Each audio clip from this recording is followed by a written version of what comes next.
Uma igreja tem sido relevante nessa cidade, na comunidade. Você que está nos visitando, com certeza tem sentido o abraço de Deus através desses irmãos tão queridos que têm realizado excelente trabalho. Parabéns, pastor Jazi, toda a família, todo o ministério, toda a liderança que tem levado avante o Evangelho de Cristo Jesus, apresentando o reino de Deus. Ele me convidou para poder, além de trazer a palavra, mas também de celebrar a ceia do Senhor. Eu quero convidar os diáconos para vir aqui à frente, por gentileza, os diáconos escalados para esta noite. Isso. Nós vamos celebrar a ceia do Senhor. Enquanto os diáconos estão se dirigindo aqui, semana que vem a cristandade comemorará a Páscoa. E quando falamos de Páscoa, a primeira coisa que infelizmente vem à mente de muitas pessoas tem a ver com coelhos, chocolates, enfim, ovos de Páscoa. Primeiramente, eu nunca vi um coelho botar um ovo, né? Eu não sei como que criou essa alegoria comercial. E nós sabemos que, de fato, o comércio tem essa influência e talvez isso tenha proporcionado para as igrejas uma distorção dessa verdade. A Páscoa ela tem a ver com libertação. Quando lemos em Êxodo capítulo 12, o povo de Israel que estava aprisionado no Egito, em seus quase 400 anos, houve um momento em que Deus ele estabeleceu o tempo da libertação. E uma noite, diante da última praga a ser então dada como juízo sobre Faraó e todo o Egito, Deus chama Moisés e o seu povo e apresenta então aquilo que deveria ser uma das principais festas do povo de Israel, que ecoaria futuramente até os nossos dias. Aquela noite, Moisés então orienta o povo a pegar um cordeiro, ervas amargas e também pegar o pão sem fermento. Ali o cordeiro foi sacrificado, o sangue foi aspergido nos umbrais, nos cantos das portas, porque o anjo do juízo passaria quando visse então aquele sangue. A palavra Páscoa no hebraico é Pessah, que significa passar por cima. Naquela noite o anjo enviado de Deus passaria por cima das casas e não traria juízo contra os primogênitos. Por isso todos os primogênitos da casa ou do povo de Israel, eles foram assim preservados. Mas os primogênitos da casa de Faraó, todos, lamentavelmente, pela desobediência, foram mortos. Dessa forma, o povo de Israel sai do Egito, sai de uma pressa, que significa o pão que não deveria passar pelo fermento, mas significando que eles passariam diante de uma erva amarga, que significava esses anos de escravidão. Assim, por séculos, o povo de Israel celebrou, porque estava apontando para aquilo que o Senhor estaria revelando no futuro, Cristo Jesus. A Páscoa, de certa forma, ela perde o sentido para os cristãos. Porque nós não temos que comemorar a libertação de uma escravidão local, uma escravidão do Egito. Mas ela tem o sentido de uma libertação da escravidão do pecado. Por isso, Jesus ele tornou-se o Cordeiro Pascal, aquele que derramou sangue precioso, não mais para atingir os umbrais das vossas portas, mas para atingir o madeiro, a cruz, em que o seu sangue, de fato, perdoou todos os nossos pecados. Não precisamos mais de ervas amargas, porque o amargor do sofrimento de Cristo tomou o nosso lugar. Aquela cruz era para você, aquela cruz era para mim, por todos nós, mas Ele levou sobre si todas as nossas dores. Nós não precisamos mais de pão sem fermento, porque Jesus é o pão da vida. É a Ele que nós celebramos. Por isso, Jesus ele institui a ceia do Senhor. Ele chama os seus discípulos para uma intimidade. Mateus capítulo 26, a partir do verso 25, ele então chama os seus discípulos, ele dá graças ao Pai, parte o pão e diz: esse é o meu corpo que é partido por vocês, comem dele todos. Depois ele pega o cálice, ele dá graças ao Pai e diz: bebam deste cálice, é o cálice da nova aliança, é o sangue derramado em favor de muitos para a remissão dos pecados. Por isso, todas as vezes que nós comemos do pão, bebemos do cálice, nós lembramos da morte do Senhor até que Ele venha. Essa foi a orientação do apóstolo Paulo, em Coríntios 11, versículo 26. Por isso, nessa noite, nós celebraremos a ceia do Senhor. Não com o sentido da Páscoa no passado, mas com o sentido do pão da vida, do Cordeiro de Deus que tira o pecado do mundo e que nos dá o perdão dos pecados. Pecados estes do passado, do presente e do futuro. É o Senhor que nos assegura a paz que temos com Deus e a paz que Deus tem conosco. Porque todas as vezes que o Senhor passa os seus olhos sobre a humanidade, Ele não tem que me ver. Ele não tem que ver vocês. Ele tem que ver Cristo em nós. E quando Ele vê Cristo em nós, meus irmãos, então há alegria porque nos tornamos co-herdeiros com o Senhor. Você está preparado para este momento? Feche os seus olhos. Que você prepare-se para receber os elementos, o pão e o cálice, e assim então nós comeremos do pão e beberemos do cálice, trazendo à memória a morte do Senhor até que. Feche os seus olhos. Deus, em nome do Senhor Jesus, nós queremos louvar o teu nome, em agradecimento pela obra da cruz. Aquela cruz era para nós, Deus, mas aprove o teu plano, o teu decreto, enviar o teu Filho para morrer em nosso lugar. E o derramamento de sangue naquela madeira. Ó Deus, o Senhor então perdoou os nossos pecados a partir do momento em que depositamos a nossa confiança e fé nesta obra por meio do teu Filho. Louvado seja o teu nome por nos amar. Louvado seja o teu nome por nos perdoar. Louvado seja o teu nome por nos prometer a vida eterna da nova Canaã que nos aguarda. Que os nossos corações estejam preparados e em plena certeza de fé e em comunhão fraterna, possamos então receber os elementos, o pão e o cálice, para assim Deus exaltar o teu nome. No nome santo de Jesus nós oramos. Amém. Você então deve receber esses elementos. Você que crê no Senhor Jesus, foi devidamente batizado, como esses irmãos passaram pelo batismo hoje, e estão em perfeita comunhão com Deus e com a igreja. Não coma, não beba se você não estiver em comunhão, porque todo aquele que come e bebe, sem discernir o corpo de Cristo, come e bebe para a sua própria condenação. É por isso que há muitos doentes, se nós não praticarmos assim. Vamos receber os elementos?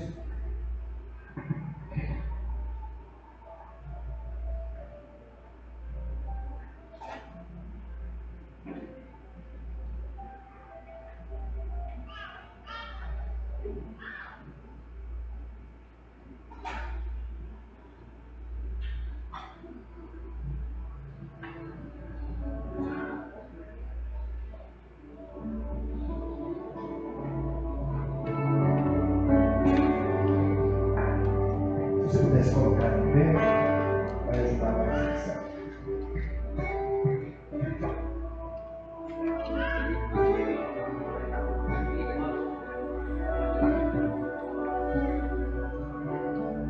Enche o meu mar e o meu mar.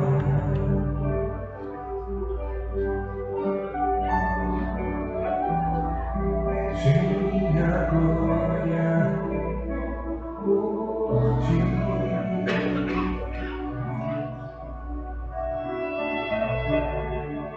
E os pecados em teu lugar.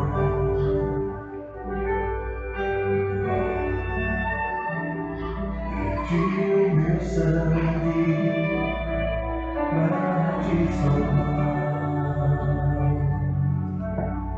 Enquanto você estiver recebendo os elementos, mantenha-se em oração e gratidão a Deus pela obra da cruz por você, pela sua família e por todos nós.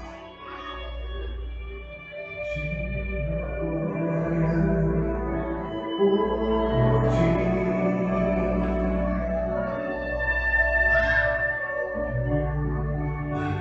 Os pecados em teu lugar.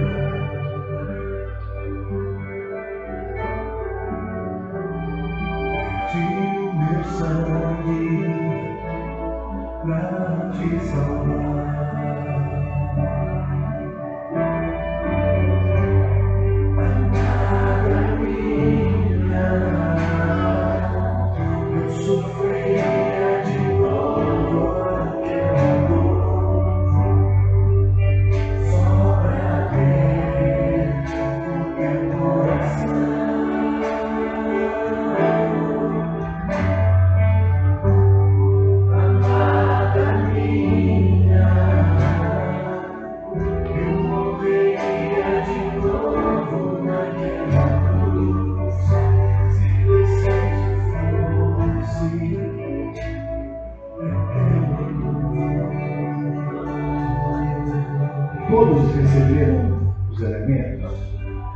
Se alguém não recebeu, levante de suas mãos que o diabo irá te anunciar.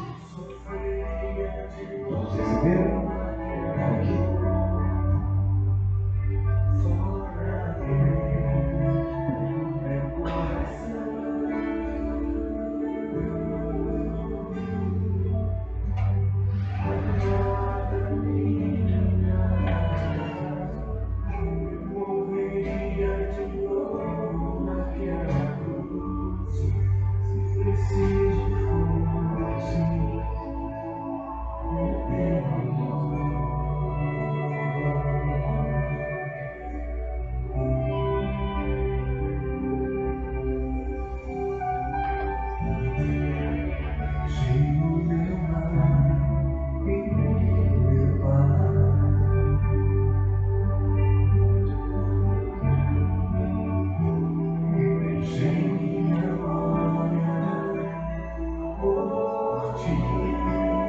Tem o significado do corpo partido, dilacerado, traspassado.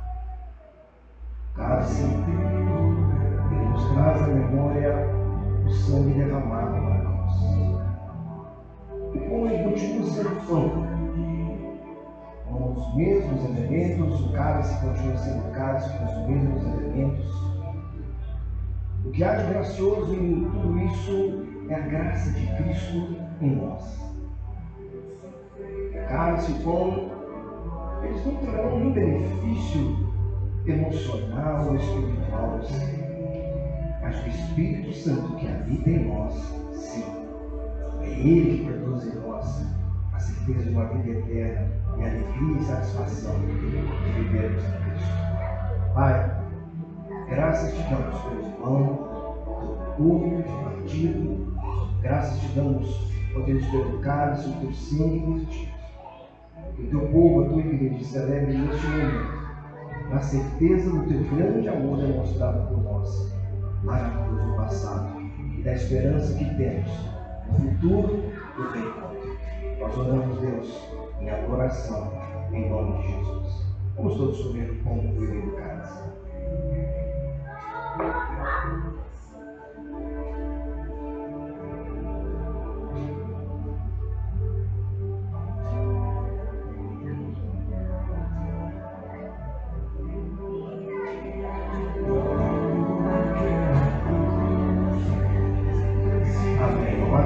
Pode se sentar. Pastor Jéssica, com a palavra.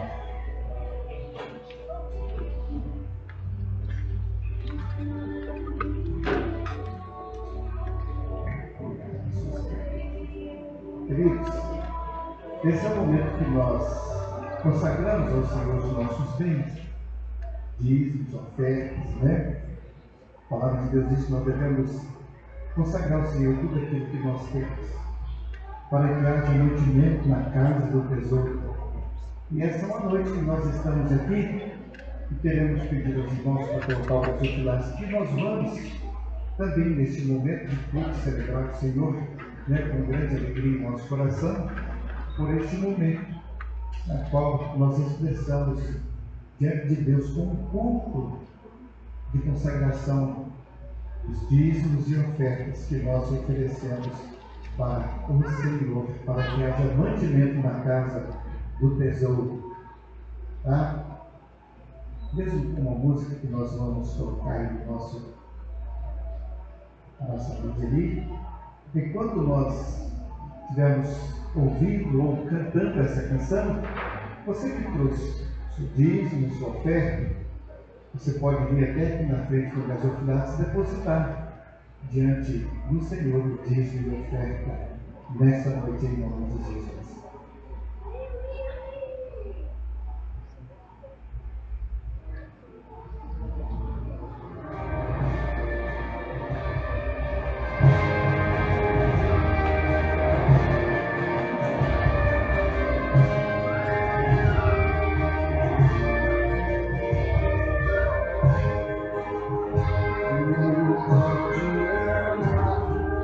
Eu fui sendo meu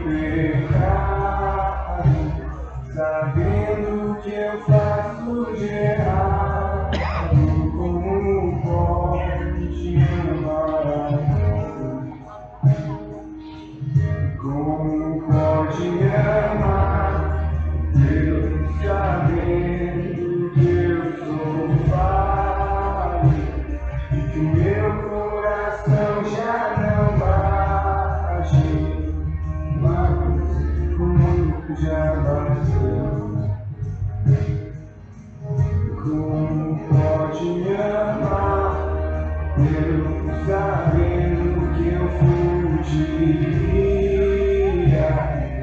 Se acontecesse essa merda como um tom de me encontrar, e a amiga me pega por destroçar e me abraça, por destroçar chorando e segura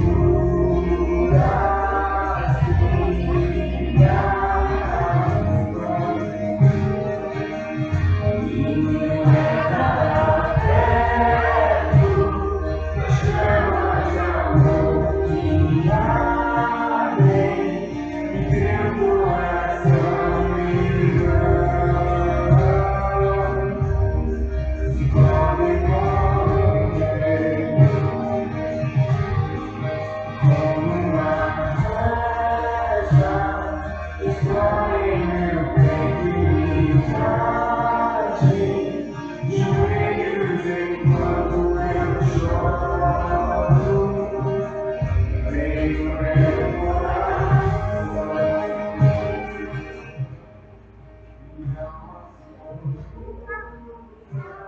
Senhor nosso Deus, nós te rendemos graças, ó Deus, e louvamos ao teu nome por cada dizimista, por cada ofertante que depositaram no gasofilaço dízimos e ofertas com amor. Ó Deus, que o Senhor alimente cada um com o pão de cada dia na sua casa. Amém. E que nunca venha faltar. Ó Deus, mas também que a tua palavra, que é a essência do nosso viver, da nossa salvação, seja o alimento que alimenta a nossa alma todos os dias. Pois nós oramos e consagramos tudo que nós temos ao Senhor, em nome de Jesus, e todo o povo de Deus diz: amém. Pastor Sandro, mais uma vez. À vontade, pastor.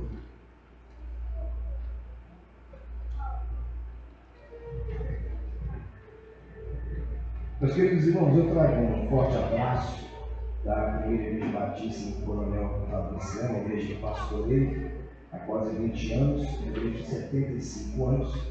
Dá um abraço também das quase 1.100 igrejas do nosso estado, onde essa igreja também compõe esse rol de membros, povo mineiro, povo batista, povo alegre, um povo que abraça. Muito embora os mineiros sejam desconfiados, mas quando ele passa a confiar, ele confia e leva para a porta da cozinha. Né, meu irmão? Hoje eu fiquei muito à vontade na casa pastoral e podemos compartilhar. Tem sido uma alegria, desde cedo, celebrar os 40 anos dessa igreja. Deus abençoe ricamente os irmãos. Você que nos visita, sinta-se também abraçado por essa igreja e pelos batistas mineiros.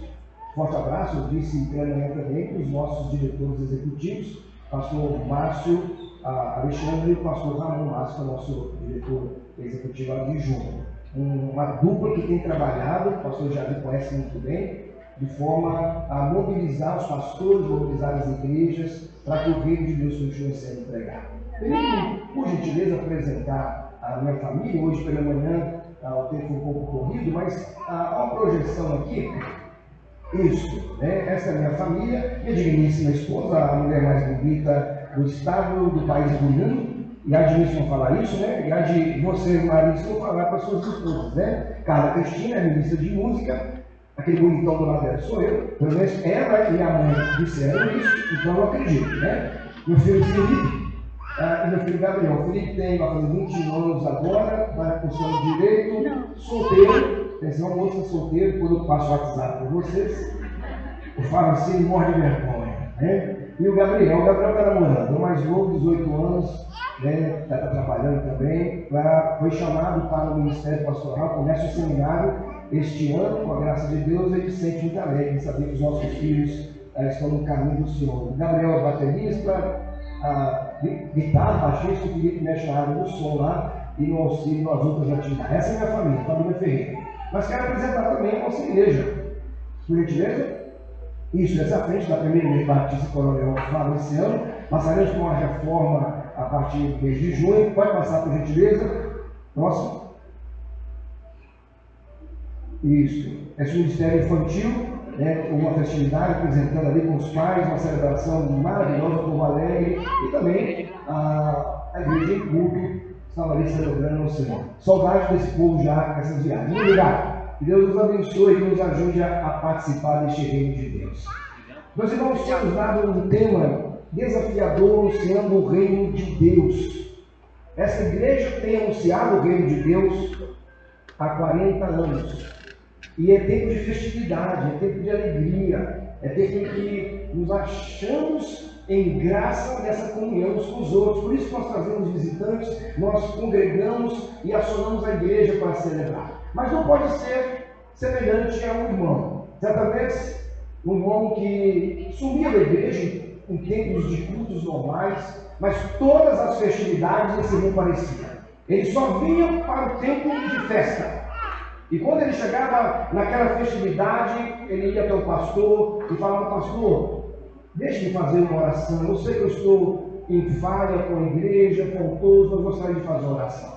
O pastor passava o microfone para ele e ele então começava a sua oração precatória.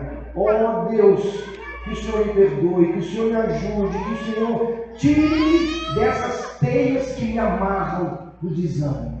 Ok, terminava o culto, aquele não sumia. Outra festividade da igreja, ele apareceu novamente. Ia com o pastor: pastor, deixa eu fazer aquela oração, eu preciso orar, pastor, eu preciso melhorar. O pastor pacientemente passava o microfone para ele, e ele fazia a mesma oração. Oh Deus, que o Senhor me perdoe, que o Senhor me ajude, que o Senhor desata-me das teias que me amarram, Senhor. Ele no culto, ele subiu novamente. E o pastor começou a observar aquilo. Veio uma outra festa da igreja e ele apareceu novamente. Só que dessa vez o pastor disse o seguinte: meu irmão, agora eu vou orar por você. O pastor pega o microfone, coloca a mão na boca: Senhor, mata essa aranha, Senhor. Mata essa aranha que tem aprisionado esse servo, Senhor. Sabe, eu não sei qual a teia que está atrapalhando a sua vida. Eu não sei qual aranha tem jogado as teias de forma que você não esteja em comunhão com a igreja ou só vem em tempo de festividade. Nós precisamos nos libertar das coisas que nos prendem, meus irmãos, para que a nossa vida seja um canal de bênção do Senhor. Amém? Abra sua Bíblia, por gentileza, Evangelho de Marcos, capítulo 4. Nós leremos do versículo 26 a 29. Evangelho de Marcos, capítulo 4. Evangelho de Marcos, capítulo 4, versículo 26 a 29. Pela manhã nós usamos o texto de Isaías, capítulo 52, versículo 7, e também trabalhamos sob a orientação daquilo que o apóstolo Paulo escreveu à igreja em Roma, no capítulo 10, onde ele cita o que o profeta havia falado. Como são belos os montes, os pés daqueles que anunciam as boas novas, que proclamam a paz, que trazem boas notícias, que proclamam salvação, e de Sião diz o seu Deus reina. Agora queremos ler sobre o que Jesus ele fala acerca de ser belos os pés daqueles que anunciam o reino de Deus. Porque essa igreja vem anunciando durante 40 anos o reino de Deus. E nada melhor do que olharmos para aquilo que o Senhor Jesus pôde então ensinar aos seus discípulos, aquilo que rola através do tempo e chega até nós, para que também possamos ter os nossos pés sendo como belos para anunciar essas boas novas do reino de Deus. Veja o que diz o texto.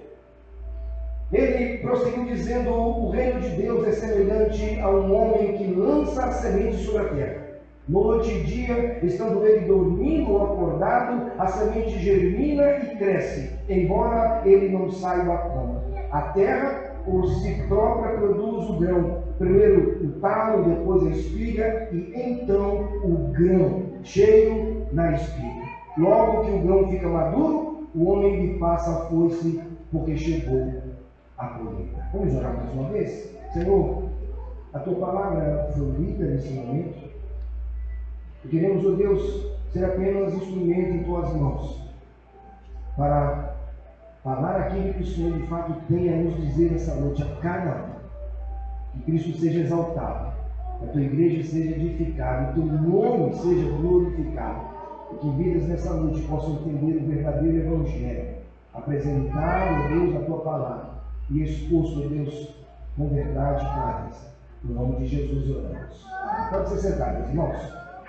Pela manhã, vimos o propósito de Deus em comissionar o profeta Isaías, que anunciou então o Messias, o Cristo sofredor, que viria então cumprir o plano salvador ao mundo.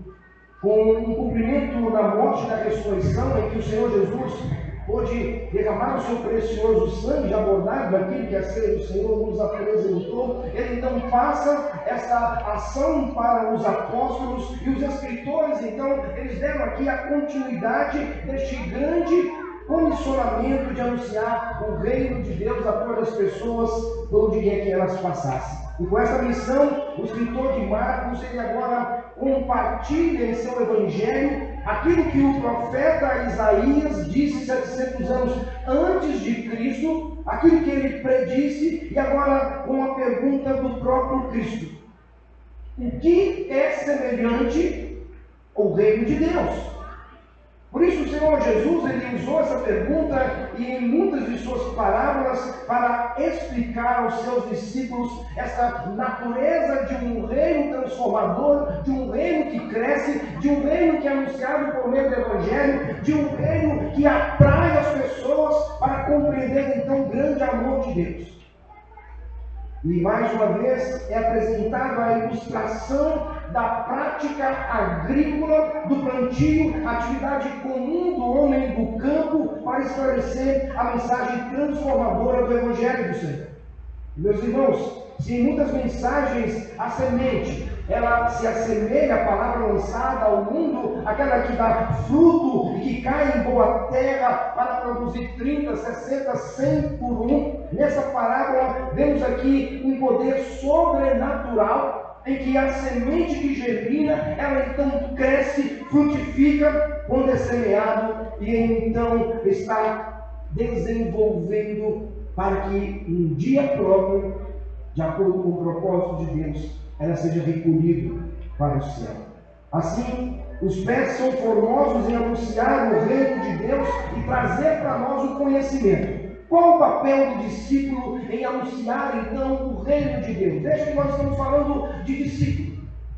Ser membro de uma igreja, ou frequentador de uma igreja, não é a mesma coisa do que ser discípulo, porque discípulo tem a ver com aquele que semeia, a semelhança do Senhor que lhe enviou. Se apenas sou frequentador de igreja, isso não me faz um discípulo, porque ser discípulo precisa abrir de fato as mãos para o Evangelho, tomar o arado e seguir à frente, de forma a não olhar para trás, porque aquele que olha para trás não é digno do reino dos céus. Jesus ele chama então aqueles que passaram pelo crivo da transformação, aqueles que foram verdadeiramente justificados, resgatados da condenação eterna, para se tornarem discípulos do seu reino. O discípulo ele compreende a mente do seu Senhor. O discípulo ele tem prazer de obedecer ao seu Senhor. E o discípulo é aquele instrumento que faz outro discípulo. Qual é o papel então do discípulo? Primeiro, quero expor 3 ações básicas para que verdadeiramente o discípulo, tendo os pés preparados de forma a serem belos, anunciar o Evangelho, possam praticar em sua família, na sociedade ou em qualquer outro lugar que a planta dos seus pés cresça. A primeira ação que devemos entender sobre ser um discípulo, ele precisa pregar e ensinar a palavra. Meus irmãos, Jesus inicia essa parábola dizendo no versículo 26, e aqui eu quero convidar a manter a sua Bíblia aberta. Todas as vezes que um pregador estiver falando da palavra, que ele não use o texto, saia do texto e nunca mais volte para o texto, mas que você possa entender as Escrituras, observando aquilo que está sendo falado e olhando para a palavra para ver se de fato as coisas são assim. Isso é ser bereano. Então mantenha sua Bíblia aberta, por favor, acompanhando versículo por versículo. Versículo 26 diz assim: o reino de Deus é semelhante ao homem que lança a semente sobre a terra. Não há dúvida que este é o papel do servo de Deus nesse projeto de salvação. Eu posso pedir ao pessoal do som para baixar essa música de fundo? Eu diria, se quiser até tirar, pode tirar, porque eu fico me emocionando muito nessas músicas. E nesse momento é o momento da razão entrar em evidência para que entenda. Obrigado, viu? Ok, então não há dúvida que esse é o papel do servo de Deus desse projeto de salvação. Existe uma ação aqui direta que nos compete como discípulo do Senhor. E expor a sua palavra é uma instrumentalidade para que as pessoas entendam verdadeiramente o verdadeiro Evangelho.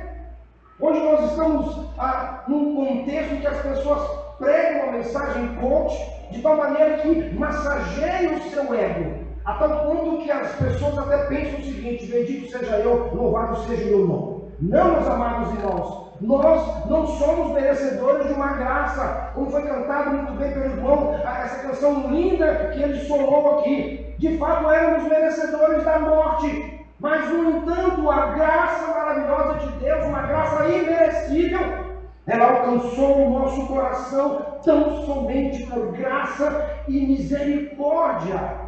Precisamos pregar o Evangelho de tal maneira, meus queridos irmãos, que esse Evangelho apresente a nossa natureza pecaminosa, a nossa natureza em um estado depravado, em que, se não for essa graça transformadora de Cristo, jamais conheceremos a bendita ação de Deus na cruz por nós. Por que você acha que Jesus morreu na cruz? Porque você é bonzinho? Por que você acha que Jesus morreu derramando o precioso sangue naquela cruz? Porque você é um bom marido, uma boa esposa?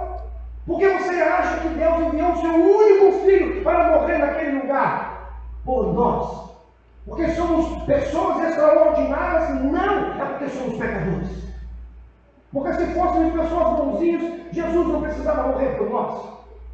E ele morreu porque realmente somos pecadores, merecemos o inferno. Mas aprove a sua bondade, graça e misericórdia, que na eternidade, não vendo nada de bom em mim e você, mas mesmo assim Deus provou seu amor para conosco.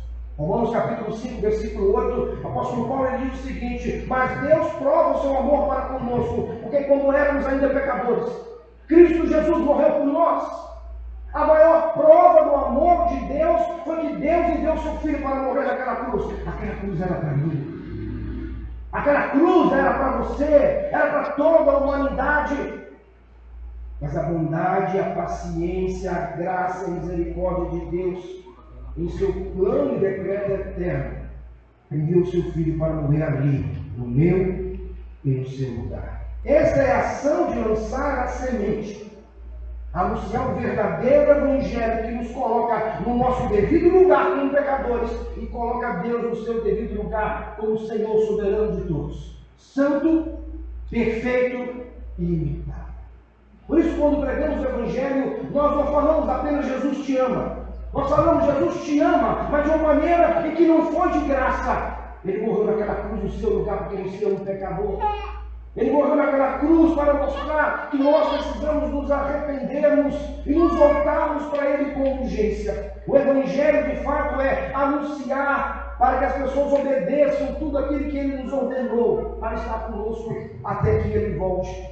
Segundo Timóteo, capítulo 4, versículo 2, mais uma vez nós entregamos e vimos essa palavra entregue.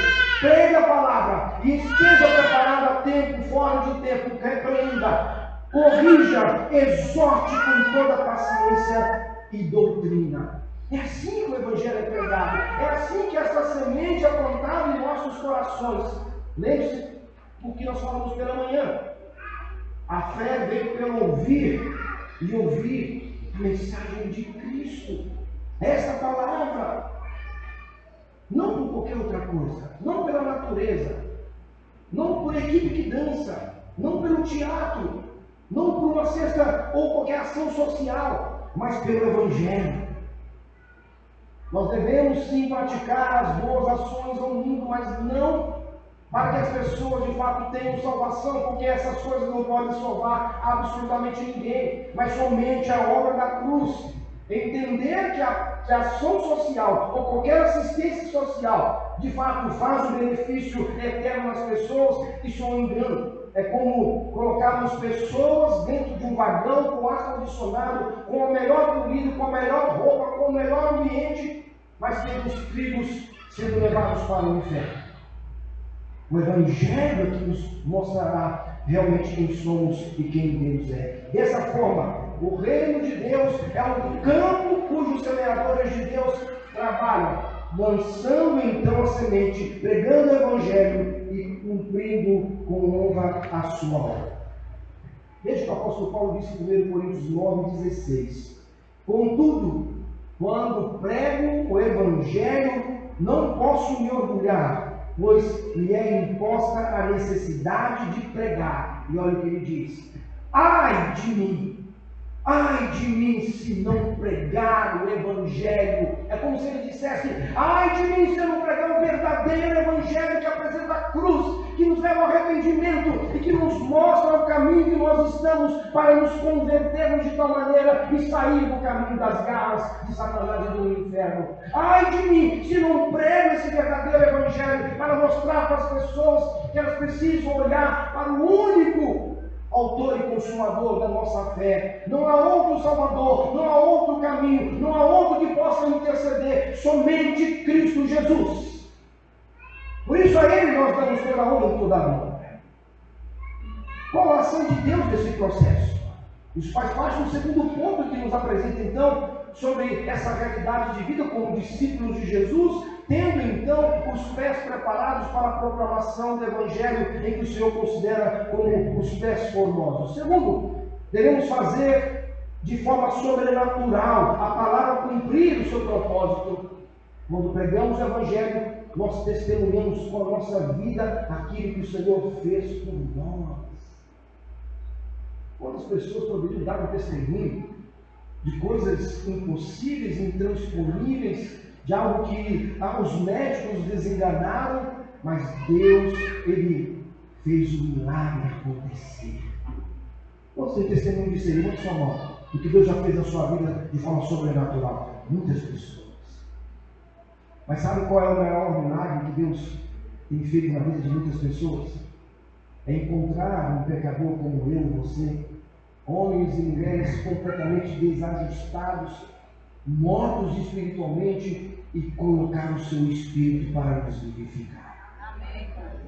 Por isso o apóstolo Paulo disse à igreja em Éfeso, Efésios capítulo 2, versículo 1: estando vocês mortos em delitos e pecados, Ele vos vivificou com Cristo Jesus. Meus amados irmãos, no versículo 27, ainda no capítulo 4 de Marcos, nós vemos aqui essa ação de Deus. Noite e dia, quer ele durma, quer se levante, a semente germina e cresce, embora ele não saiba como. O reino de Deus também possui um lado sobrenatural neste processo. Ora, se por um lado os semeadores lançam a semente do Evangelho de Jesus, por outro lado, o Pai Celestial então desenvolve este papel transformador nesta semente. Ela germina e cresce. Há uma irmã na nossa igreja que é doutora em biologia. Eu tive a curiosidade para perguntar para ela essa ação da semente. Eu perguntei: há alguma explicação científica em que uma semente aparentemente inerte, quando jogamos ela então na terra, de alguma forma, quando ela é em contato com a terra, com umidade, ela então desabrocha a ponto de começar a germinar e crescer? Há uma explicação química para isso? Ela deu uma risadinha e disse: não, pastor, ninguém consegue explicar. Você pode pegar uma semente, coloca em cima da mesa e deixa ali. Ela vai ficar anos e anos. Mas quando você pega a semente, coloca ela na terra, e qualquer umidade que tiver, ela começa então a germinar e a crescer. E se cuidada, ela dará flores e frutos. Sabe, meus irmãos, é isso que acontece no nosso coração.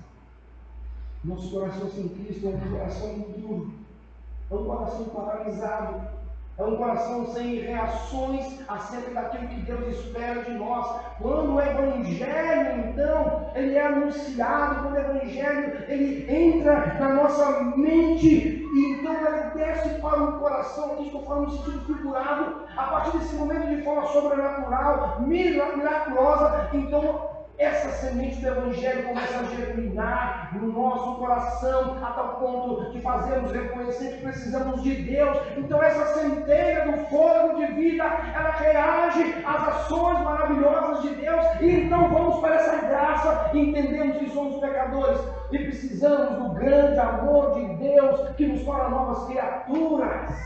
Isso é um milagre. Nenhum ser humano na face da terra caiu em si sem o Evangelho dizer: bom, hoje eu acordei com vontade de Deus. Ninguém faz isso. Hoje eu acordei entendendo que eu sou um pecador e agora eu preciso de Deus. Eu quero Deus. Ninguém faz isso. Mas quando ouvimos o Evangelho da verdade, o Evangelho de Cristo, o Evangelho da cruz, o Evangelho que nos apresenta que somos pecadores, que precisamos nos arrepender, porque trazemos uma herança desde lá do Éden. Então esse Evangelho é a semente que germina e cresce.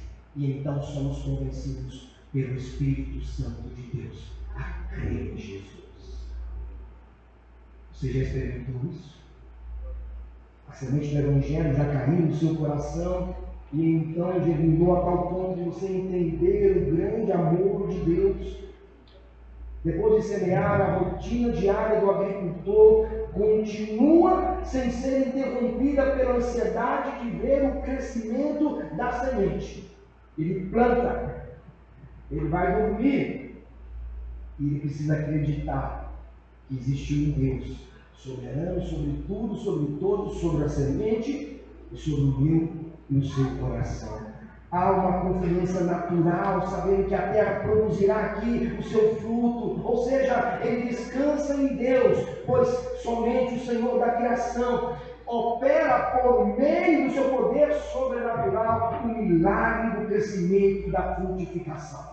Veja o que podemos ler em 1 Coríntios, capítulo 3, versículos 7 a 9. 1 Coríntios, capítulo 3, versos 7 a 9.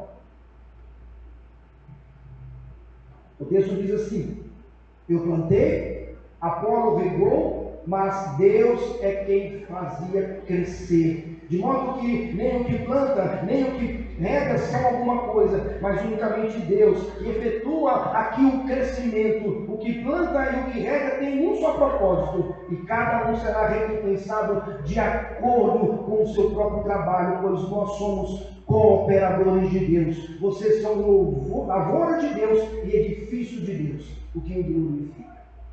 Deus é o operador, nós somos os cooperadores. Os anjos, eles desejaram pregar o Evangelho, mas não lhes foi permitido isso, porque é privilégio nosso sermos aqueles que lançam a semente do Evangelho. É para isso que Cristo Jesus veio. Ele nos ensinou a ser filhos, nos ensinou a sermos verdadeiros discípulos para continuar. Como podemos aplicar até aqui todas essas ações? Meus irmãos, assim também é o plantio no reino de Deus, é o que é preciso aprender aqui, que existe um processo natural e poderoso nele. Somos então apenas cooperadores, servos que cumprem aqui o seu papel de lançar a semente, isto é, de anunciar o Evangelho, discipular, orar e esperar então que de Deus venha a transformação. Ninguém consegue convencer outra pessoa a vir a Cristo. Tire esse fardo das suas costas. Você não vai convencer o seu marido, você não vai convencer sua esposa, seus filhos, seus pais. Ninguém tem essa capacidade. Somente o Evangelho da graça. O que precisamos fazer é pregar o Evangelho como deve ser pregado. Há esposas que passam um tempo de sofrimento, não consigo fazer o meu marido se converter, ou vice-versa, não consigo fazer os meus pais se converterem. E meu querido, você nunca vai conseguir, porque não é pelo esforço seu. Embora o nosso testemunho e a palavra de vida, quando ela se torna clara, então você está pregando o verdadeiro Evangelho. Lance a semente. Agora espere Deus agir no coração das pessoas. Ora, pastor, eu como esposa, o que eu tenho que fazer então para o meu marido se converter? Seja uma esposa exemplar. Seja uma esposa amada. Uma esposa que não julgue Porque você não pode esperar do seu marido não cristão ter reações cristãs. Mas a nossa responsabilidade no nosso lar, se eu sou cristão, é ser o melhor pai, o melhor marido, o melhor filho possível, como testemunho daquilo que Cristo fez em mim. Você, marido, você não vai convencer e converter a sua esposa, mas seja um marido fiel, um marido honroso. Falamos pela manhã, se você não trata bem a esposa como um vaso mais frágil, as suas orações, elas são interrompidas. Isso está lá em 1 Pedro, capítulo 3, versículo 7. Seja o melhor marido possível. E quer saber uma coisa? Você trabalha no seu ambiente profissional, seja em qualquer lugar, mas em casa seja também um cooperador. Uma coisa que as esposas esperam dos seus maridos, pastor Jazir, quando a gente conversa sobre isso, é o seguinte: ajude a sua esposa em casa. E depois é melhor quando a esposa chega e os pratos estão lavados. Amém, irmãs? Olha aí. Está vendo o pastor trazendo problema para a gente? Não, eu estou trazendo a solução. Você não quer uma esposa cansada dentro de casa?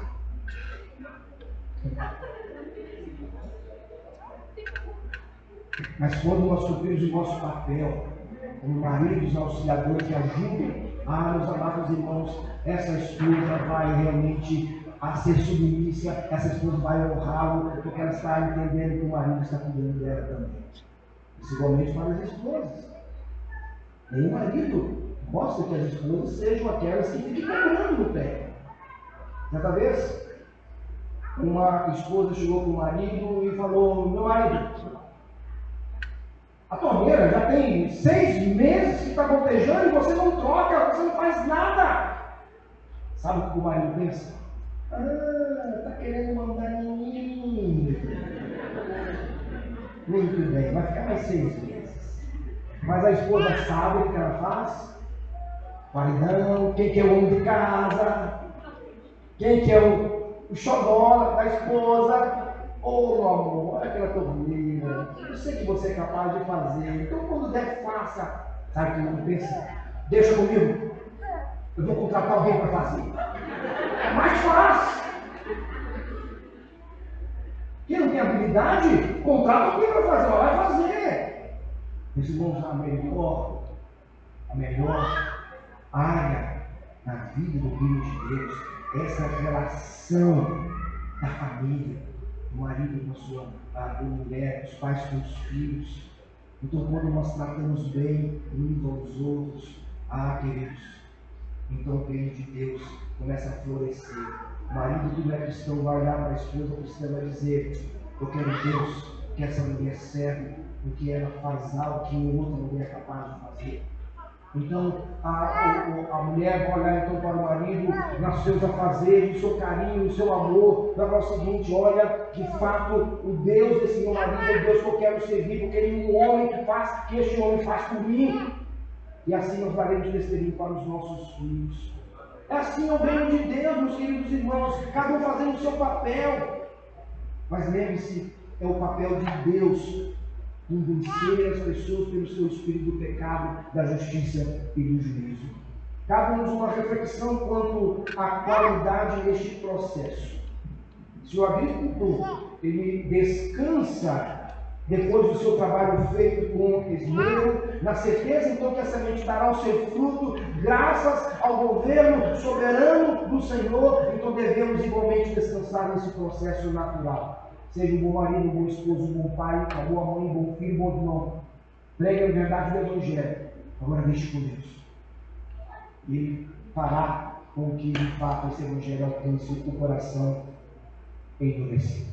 Devemos nos perguntar se temos feito o nosso trabalho evangelizador de forma a testemunhar e discipular de forma correta a partir das nossas casas. O resultado natural vemos aqui no verso seguinte, que é o terceiro e último ponto, versículo 28. O poder de Deus dará vida e fruto para a sua glória. É o poder de Deus que dará então a vida e o fruto para a sua glória. Veja o versículo 28. A terra por si própria produz o grão. Primeiro o talo, depois a espiga e então o grão cheio nasce. Veja esse processo natural em que Jesus ele explica nessa palavra. Ao conhecer aqui o propósito de Deus, meus irmãos, na existência aqui do ser humano, veremos que no seu plano eterno, todos os eleitos cumprirão a sua vontade. Ora, não será eu nem você a controlar ou a obstruir os seus decretos. Eles se cumprirão a vontade soberana daquele que tem em suas mãos o poder da vida. Apenas pregue o Evangelho, mas pregue o verdadeiro Evangelho. Não o Evangelho que satisfaz as pessoas, que as massageia o seu ego, mas o Evangelho que nos impacta, que nos faz enxergar realmente quem somos e quem Deus verdadeiramente é. O poder está no Senhor. E neste processo, nós encontramos aqui também a colheita, que está no verso 29. Logo que o grão fica maduro, o homem lhe passa a foice, porque chegou a colheita. Esta é uma conclusão escatológica, que diz respeito da doutrina das últimas coisas. Jesus faz alusão a essa doutrina que virá com os seus anjos e levará então aqueles que nasceram de novo, aqueles que se tornaram servos do Senhor. Alguns comparam as palavras de Joel, capítulo 13, versículo 13 e 14, em que a colheita é uma figura da consumação do reino de Deus. Ou seja, o que estamos pregando, e essa igreja, a Igreja Batista Betel, está pregando há 40 anos, está mostrando para as pessoas: voltem-se para o Senhor, arrependam-se dos seus pecados, sejam homens e mulheres, filhos e pais, homens de bem, pessoas que entendem o verdadeiro Evangelho, que agora abraçam a graça do Senhor Jesus Cristo mostrado naquela cruz, porque a volta do Senhor está próxima. E acredite, não tardará. Certa vez, um ateu chegou para o cristão e disse o seguinte: vocês vivem pregando que Jesus está voltando. Já passaram 2000 anos e ele ainda não voltou. O cristão sábio respondeu ao ateu: por que você está com pressa? Você não vai subir? Sabe, é isso que nós temos que ver. Não importa o que as pessoas estejam falando, não importa a zombaria que fazem acerca da volta do Senhor Jesus. Há 2000 anos pregando e ainda não voltou. Mas quando voltar, meu querido, será tarde para muitos que não acreditaram. A Bíblia diz que ele virá como um relâmpago, como um ladrão da noite. Não sabemos de onde sairá o relâmpago, nem quando o ladrão entrará em nossas casas. Mas acontecerá. Quando vier, o Senhor levará consigo a sua igreja, aqueles que nasceram de novo, que foram transformados e justificados pelo poder da obra da cruz. Então, lá diante do Senhor dirá: venham benditos do meu Pai, entre para o gozo eterno, e lá celebraremos eternamente ao lado de Deus. Mas aos que ainda não entregaram sua vida ao Senhor Jesus, mesmo ouvindo uma palavra como essa, para se arrependerem e reconhecerem e confessarem o Senhor Jesus como Senhor e Salvador, crendo profundamente no seu coração, se não se arrependerem quando Ele voltar, então estarão diante do trono branco do Senhor, onde ouvirão: apartai-vos de mim, malditos, para o fogo eterno, preparado para o diabo e seus anjos. Ora, eu não sei o quanto você acredita nisso. Você pode estar pensando: mas pastor, se isso não for verdade, sabe qual é a minha argumentação para você? Tudo bem, se não for verdade, o que eu perco com isso? Nada. Tive uma boa vida, fui um bom pai, um bom marido, tive bons amigos, cumpri a minha missão. Você também não perde nada com isso, se isso tudo não passar de um ponto ou história. Mas pense comigo: e se for tudo verdade, e eu digo para você que é verdade, o que eu perco com isso? Absolutamente nada. Porque eu estarei com você por lá. Mas quem eu acredito que perde? Tudo. Tudo. Perde tudo.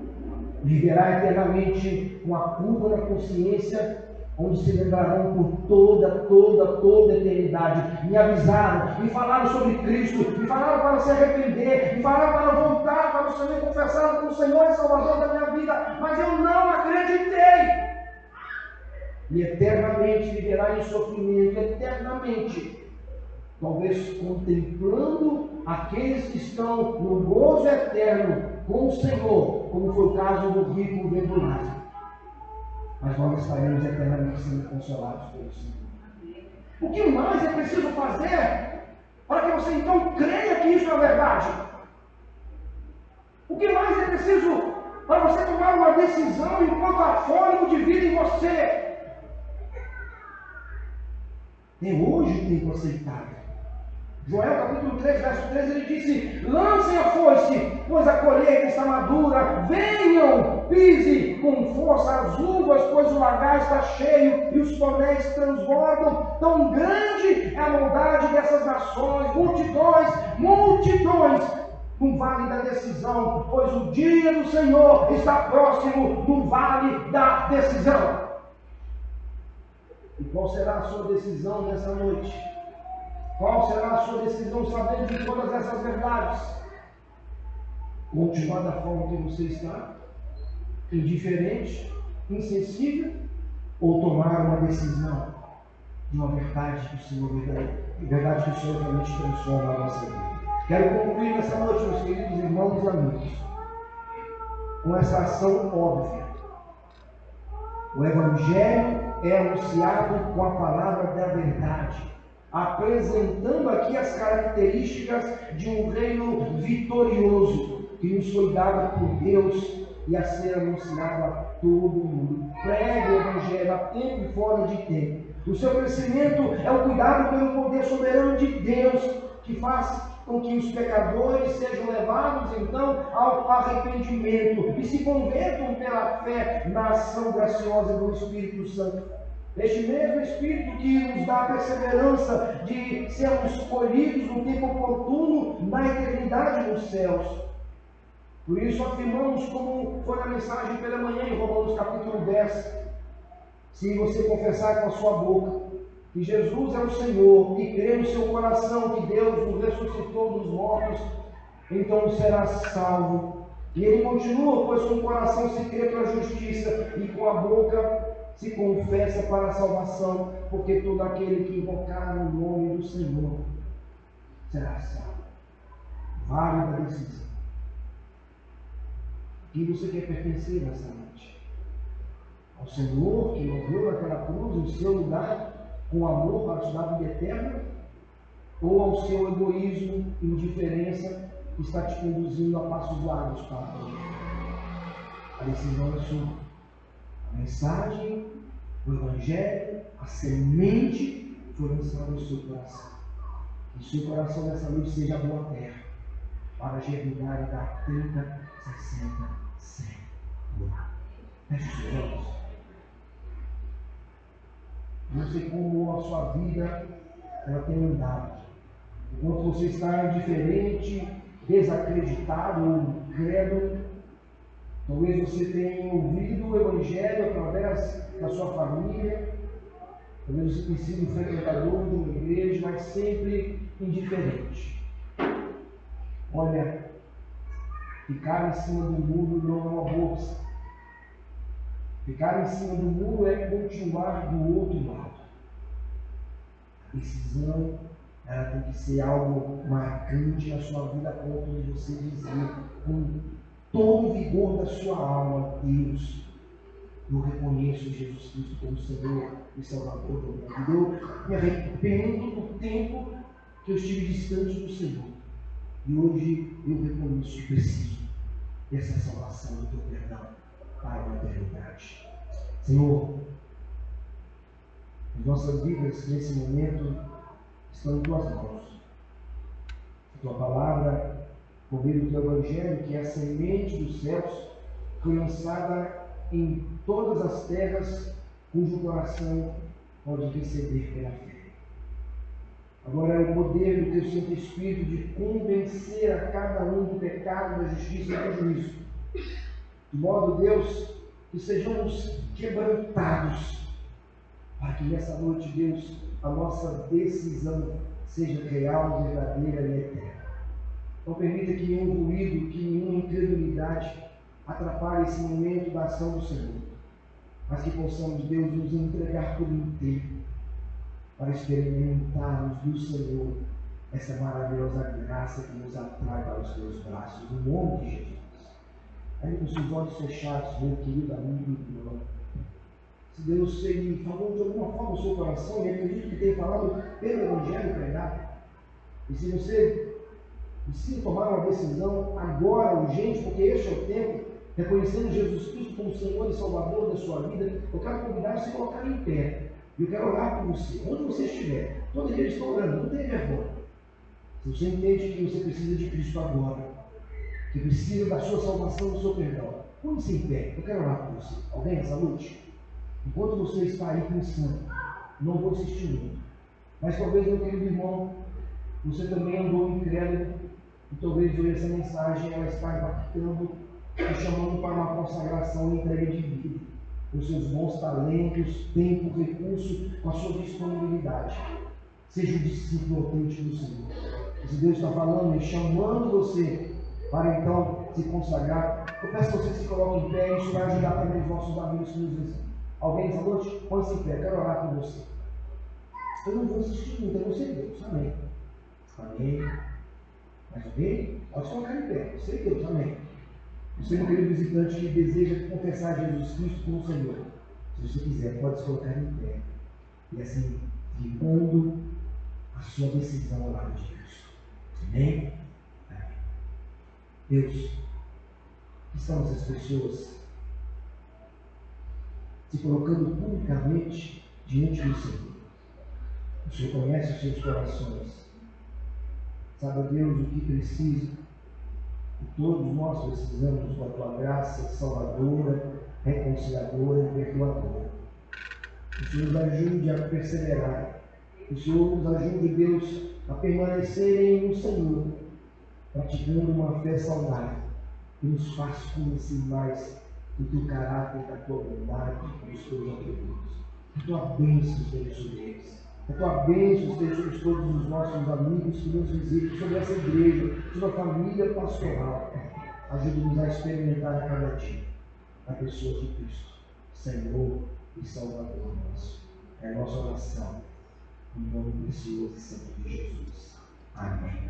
Pode se assentar, meus irmãos, que Deus abençoe sua vida. Pastor Jair, obrigado pelo convite, com alegria conhecer esse povo bonito, esse povo receptivo. Irmãos, continue, não pare, não desanime a caminhada. Apoie essa família, esse casal maravilhoso, esse pastor que Deus nos presenteou.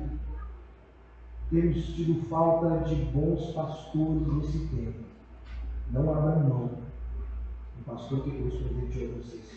Cuidem bem desse servo dessa família. E com certeza os irmãos verão essa igreja crescer e multiplicar. Essas paredes não comportarão, porque Deus atrairá todos os seus no meio desse evangelho dessa igreja que Ele tem usado com os seus. Amém? Pastor, Deus abençoe a vida de todos os irmãos. Desde já eu vou me despedindo e amanhã estaremos de volta para a família e para a nossa cidade.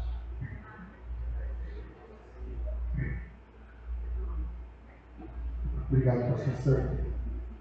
Que bom. Que alegria que nós temos de ouvir palavra tão impactante, tão maravilhosa, que veio direto do coração de Deus para os nossos corações.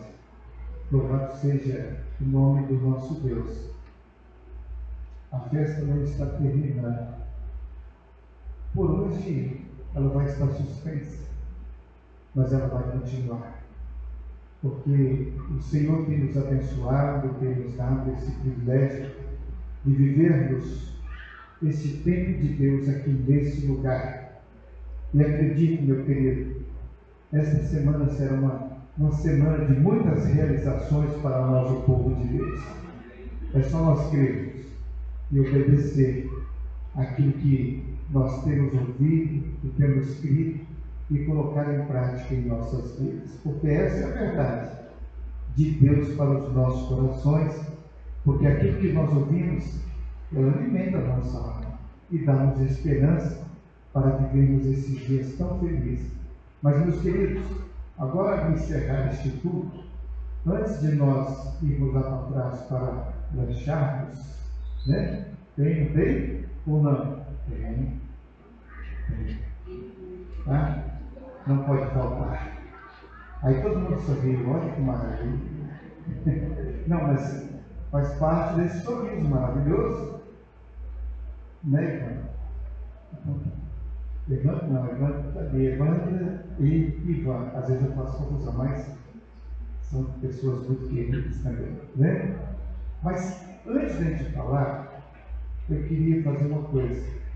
Nós vamos nos ajeitar aí na frente da igreja para nós tirarmos uma foto para ficar de recordação.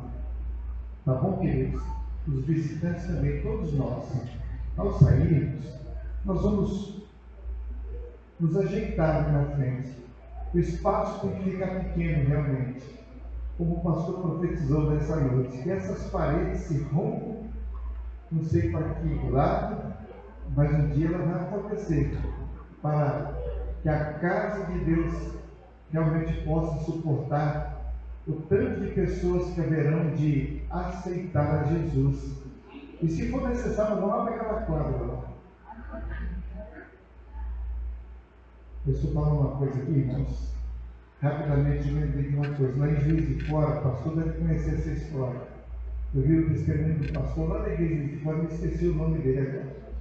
Mas, lá em Juiz de Fora, bem próximo da igreja, tinha um clube muito fortíssimo, onde que as orgias aconteciam, os bailes, enfim, perturbavam muito até a igreja de cultuar.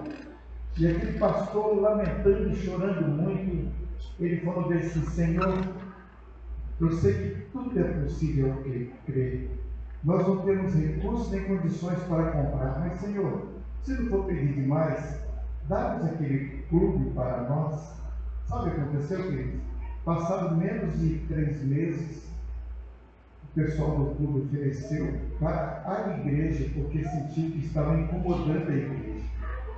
E aquela igreja se expandiu e não desmanchou aquele clube, mas passado um tempo a igreja começou a cultuar lá naquele clube e fazendo aquele lugar um lugar de adoração ao nome do nosso Deus. E sabe, ali acontecem atividades esportivas, não queremos expulsar os esportistas para distante de nós, mas tudo é possível que crer. Então vamos acreditar naquilo que Deus está fazendo e vai fazer em nome de Jesus. Todo recurso está na mão do Senhor, né? E Ele nos usa como Ele quer. Tá bom, queridos? Então vamos colocar de pé para encerrarmos este momento, agradecido a Deus pela vida do pastor Sandro, pela sua vida, pela vida desses amigos, tá? Na quarta-feira nós temos estudo bíblico, na sexta-feira nós temos culto de oração, e no domingo nós teremos escola bíblica dominical. Amanhã, domingo que vem, estaremos juntos novamente, enfim. E não vamos nos apartar uns dos outros não, mas em oração e súplica, vamos lembrar dos nossos irmãos, lembrar dos nossos familiares, daqueles que estão necessitados dessa salvação, para que eles também sejam nossos companheiros, não só nessa jornada, mas também na vida eterna. Não é verdade? Porque senão não vai ter nenhum valor, não é verdade? E tudo que nós queremos é que você também conheça essa verdade, viva dessa verdade e não duvide dessa verdade, porque ela é a palavra de Deus. Não foi isso que nós ouvimos hoje? Amém, queridos? Amém. Então vamos. E que a graça do nosso Senhor e Salvador Jesus Cristo, o amor de Deus Pai e a consolação do Espírito Santo do Senhor esteja presente no meio do teu povo reunido, não só hoje, mas para todos sempre. Todo o povo de Deus diz: Amém. Amém. Logo de início, o pastor Santo vai estar à porta para cumprimentar os irmãos. E não se aparte, procure o melhor lugar lá para que você saia bem na foto, tá bom, queridos? Vamos lá para tirar essa foto bem bonita lá na porta da igreja, tá?